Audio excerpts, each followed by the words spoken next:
여러분 안녕하세요. 다시 만나서 반갑습니다. 길어야 5분 안에 짧고 굵게 핵심만 콕콕 전해드리도록 하겠습니다. 반역과 억압, 부르짖음과 구원의 사이클이 계속해서 반복되던 사사시대의 이스라엘은 출애굽의 감격도 가나안 정복의 기쁨도 잊어버리고 지파들이 분열된 채 가나안의 여러 민족들과 섞여서 하나님을 떠나 살았습니다. 이런 영적인 암흑기 속에서 하나님께서는 한 줄기의 빛으로 나오미와 룻 그리고 보아스를 통해 다윗과 예수님을 준비하셨는데요. 이번 영상에서는 그런 영적인 암흑기 속에 있는 이스라엘 공동체의 고통을 자신의 고통과 연결해서 하나님께 부르짖었던 한 여인에 대해서 한번 살펴보도록 하겠습니다. 에브라임 지파에 엘가나라고 하는 사람이 있었는데요. 이 사람에게는 한나와 브닌나라고 하는 두 아내가 있었습니다. 브닌나에게는 자식이 있었지만 한나에게는 자식이 없었어요. 이 가족은 매년 실로라는 지역에 있는 성소에 가서 하나님께 제사를 드렸는데요. 제사를 드린 후에 화목제의 식사 자리에서 남편 엘가나는 브닌나보다 한나에게 더 많은 재물의 몫을 챙겨주며 사랑을 표현했습니다. 이를 본 브닌나는 질투해서 한나를 막 괴롭혔고 괴로움을 당한 한나는 울면서 재물을 먹지 않았어요. 남편 엘가나는 내가 10아들보다 낫지 않냐고 하며 한나를 위로하려고 했지만 그 말은 전혀 위로가 되지 못했습니다. 고대 이스라엘에서 임신하지 못하는 상황은 하나님의 복을 받지 못하는 것으로 여겨졌기 때문입니다. 이 한나라는 여인을 통해서 다음 세대로 신앙이 이어지지 못하고 영적인 자녀가 끊긴 상태와 같았던 이스라엘의 상황이 보이는 것 같네요. 이 가족이 실로에 가서 하나님께 제사를 드린 어느 날 한나는 마음이 너무 괴로워서 하나님께 통곡하며 기도했습니다. 하나님, 저에게 아들을 주시면 그 아들을 평생 하나님께 드리고 아들의 머리카락을 자르지 않겠습니다 라고요.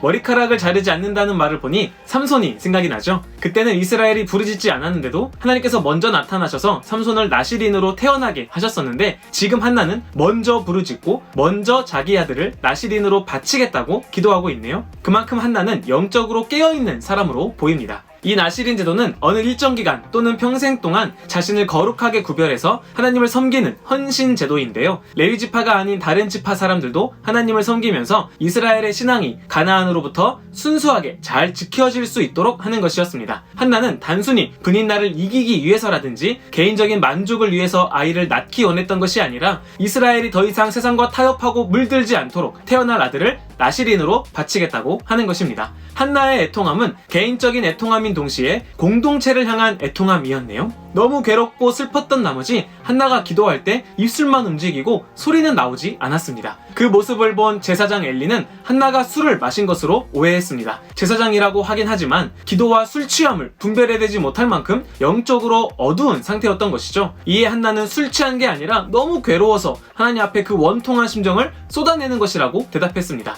엘리 제사장은 이 대답을 듣고 하나님께서 그 기도를 들어주시기 원한다고 축복해 주었습니다. 엘리 제사장을 통해 하나님의 응답을 받은 한나는 그제서야 음식을 먹었고 얼굴에 가득하던 근심의 빛도 사라졌습니다. 하나님을 그만큼 신뢰하고 있다는 것이죠. 결국 하나님께서 은혜를 베풀어 주셔서 한나는 아들을 낳게 되었고 그 이름을 사무엘이라고 지었습니다. 한나가 남편 엘가나에게 아이가 젖을 때면 하나님께 바치겠다고 말하자 엘가나는 그대의 소견에 좋은 대로 라고 하라며 한나의 결정에 찬성했습니다. 보통 사사시대에서 자기의 소견대로 하면 하나님 앞에 죄를 짓는 것을 가리켰는데 여기서 한나의 소견은 그렇지 않았네요. 이 부부가 아이가 젖을 뗀 후에는 그 서원대로 사무엘을 성소에 데려가 하나님께 바쳤습니다. 사무엘을 바치고 난 한나는 하나님을 향해 노래로 기도하는데요. 한나는 하나님께서 주신 선물 때문에 기쁜 것이 아니라 하나님 그 자체를 기뻐하며 노래합니다. 그리고 이 세상 모든 것이 하나님의 것이고 하나님의 다스림 아래에 있다고 고백하면서 하나님께서 자기 왕에게 힘을 주시고 자기의 기름 부음 받은 자의 뿔을 높이실 것이라고 노래합니다. 기름 부음을 받았다는 것은 하나님의 권위를 위임받았다는 뜻이죠. 하나님께서는 왕, 제사장, 선지자와 같은 사람들을 통해서 하나님 나라를 더욱 강하게 보여주고자 하셨습니다. 한나는 그 하나님 나라를 소망하며 노래했고 그랬기 때문에 그 귀한 아들을 하나님께 그리고 그 시대에 바칠 수 있었던 것입니다. 한나는 그렇게 자기의 경험을 공동체와 시대의 경험과 연결해서 하나님께 부르짖는 사람이었습니다.